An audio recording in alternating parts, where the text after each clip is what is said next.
आज सकाळी भारतीय जनता पक्षाबरोबर आपल्या युतीच्या अंतिम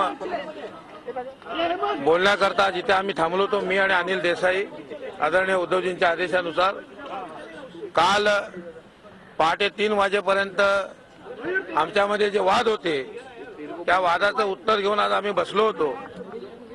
शिवसेनेच्या वतीने हा वाद सोडवण्याकरता आदरणीय उद्धवजीने ज्या 18 जागा जाहीर केल्या होत्या त्यामध्ये आणि आमच्या मित्रपक्षांना आमच्या अंतर्गत 3 जागा अशा 21 जागा शिवसेनेच्या वतीने युती पुढे जाण्याकरता आम्ही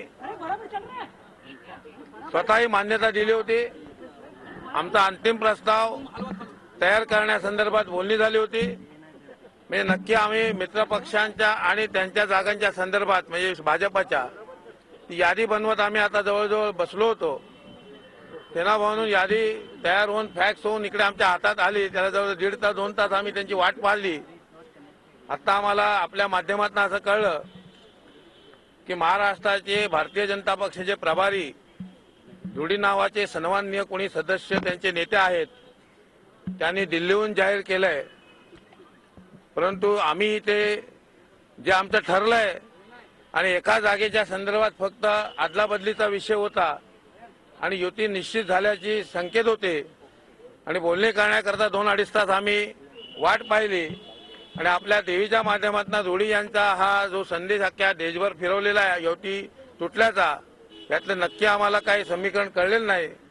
माननीय अध्यक्ष मुंबई प्रदेश यांनी आता आम्हाला येऊन निरोप दिला की काही ज्या आपल्या अंतर्गत आपण जे काही ठरवलेलं आहे त्याच्याकरता त्यांच्या एका सन्मान्य नेत्यांची फक्त मान्यता घ्यायची आहे आणि ती झाल्यानंतर आपली युती झाल्याचं जाहीर करायचं आहे। आणि आम्ही जेव्हा खाली उतरताना आम्हाला ही बातमी मिळाली ती आपल्यापर्यंत पोहोचवतोय। ह्याही क्षणाला आमच्याकडे आलेला हा स्थानिक जो निरोप आहे या पक्षाकडनं, तो आम्ही दिलेली ठरवलेली यादी याच्याकरता सन्माननीय विरोधी पक्ष नेत्यांची फक्त मान्यता ते घेत आहेत आणि त्यांचा होकार आल्यानंतर ही युती जाहीर करायचं असं ठरलेलं आहे। त्याप्रमाणे आम्ही आदरणीय उद्धवजींच्या कानावर घालण्याकरता निघालोय। पण एका गोष्टीचा खेद व्यक्त करतो की युती तोडण्याच्या घाई झालेल्या जर भारतीय जनता पक्षाने 2-2.5 तास आमच्यासारख्या आम्ही इथे चर्चा करायला बोलवल्यानंतर उद्धवजींच्या वतीने आलो असताना रखडवल्यानंतर परस्पर अशा प्रकारे आम्हाला न भेटता निघून जाणं आणि निरोप पाठवणं ही अत्यंत खेदजनक बाब आहे।